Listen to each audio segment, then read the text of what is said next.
Hi welcome back to my channel Achyuta's kitchen. ఈరోజు మన recipe పప్పు మునగాకు.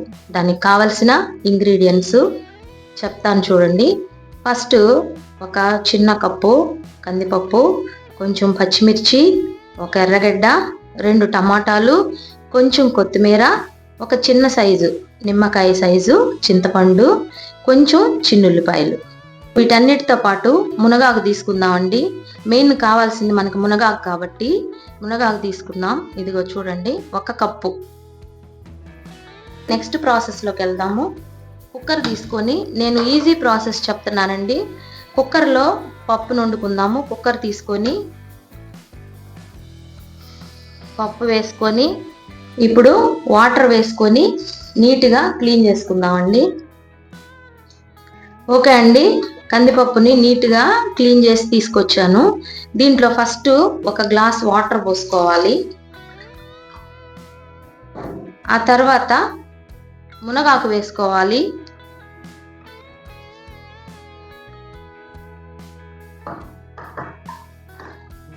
తర్వాత కొత్తిమీర, పచ్చిమిర్చి, ఆనియన్స్, తర్వాత టమాటాలు, చింతపండు, చిన్నుల్లిపాయలు మొత్తం వేసేసి నెక్స్ట్ కొంచెం 1 స్పూను కారం వేసుకోవాలి.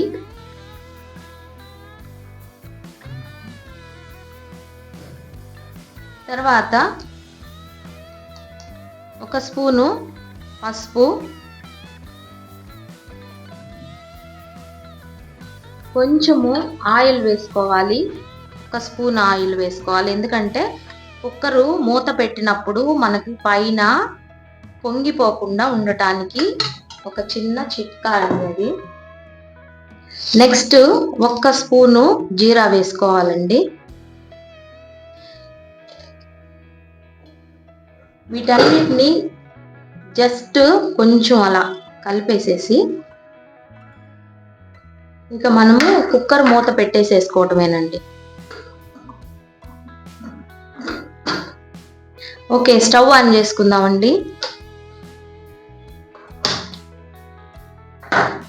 ఈ కుక్కర్ని స్టవ్ మీద పెట్టేసేసుకుందాం. విజిల్స్ 3 విజిల్స్ వచ్చిన తర్వాత స్టవ్ ఆఫ్ చేసేసుకోవటమేనండి. అంతే, మన పప్పు రెడీ అయిపోద్ది. ఓకే అండి, మన పప్పు ఎంతవరకు వచ్చిందో చూద్దాము. అయిపోయింది. మూతని ఓపెన్ చేసి చూపిస్తాను. చక్కగా ఉడికింది. ఇప్పుడు ఈ పప్పుని చక్కగా వెనుపుకుందాము పప్పు గుత్తితోటి. దీన్ని ఫస్ట్ కొంచెం లైట్గా సాల్ట్ వేసుకుందాము. ఇట్టుగా మెత్తగా రుబ్బేసుకుందామండి. ఓకే అండి, పప్పుని చక్కగా మెదిపేసుకున్నాను చూడండి. ఇప్పుడు నెక్స్ట్ ప్రాసెస్లోకి వెళ్దాము. ఏంటంటే తాలింపు పెట్టుకుందాం. మనం ప్యాన్ పెట్టేసుకుందాం. ఒక 2 టేబుల్ స్పూన్లు ఆయిల్ వేసుకోవాలి.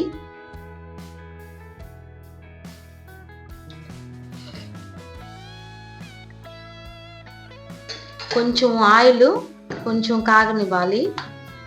ఓకే అండి, స్టవ్ని సిమ్లో పెట్టేసేసుకుందాం. తర్వాత పోపు దినుసులు చూడండి, జీలకర్ర, ఆవాలు, పచ్చిశనగపప్పు,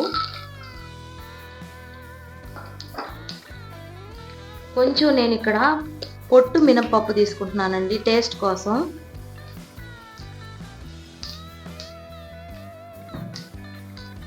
ఇవి కొంచెం లైట్గా వేగనిద్దాము. తర్వాత చిన్నుల్లిపాయ, ఎర్రగడ్డలు వేసి కొంచెం వేగనిద్దాము. కొంచెం దోరగా వేస్తే టేస్ట్ బాగుంటుందండి ఎర్రగడ్డలు. ఓకే అండి, ఇక్కడ ఎర్రగడ్డలు చక్కగా వేగినాయి చూడండి. నెక్స్ట్ కరివేపాకు వేసుకోవాలి. తర్వాత లాస్ట్లో ఎండుమిర్చి వేసుకోవాలండి. జస్ట్ ఒక్క నిమిషము కొంచెం అలా కలుపుకొని చక్కగా వేగింది. ఆఖరిన మనం చేయాల్సింది ఇంగువ కొంచెం లైట్గా వేసుకున్నామండి టేస్ట్ కోసం. చాలా బాగుంటుంది ఇంగువ వేసుకుంటే. ఓకే అండి, పోపు రెడీ అయిపోయింది. మనము రుబ్బి పెట్టుకున్న పప్పులో కలిపేసేసుకోవటమేనండి. స్టవ్ ఆఫ్ చేసేస్తున్నాను నేను. ఇదండి చూడండి, పప్పు ఇక్కడ ఉంది. ఇలా వేసేసుకోవటమేనండి మనం. చూడండి ఎంత బాగుందో పప్పు. అయిపోయిందండి. చాలా ఈజీ ప్రాసెస్ అండి. నీట్గా కుక్కర్లో వండేసేసుకోవచ్చు.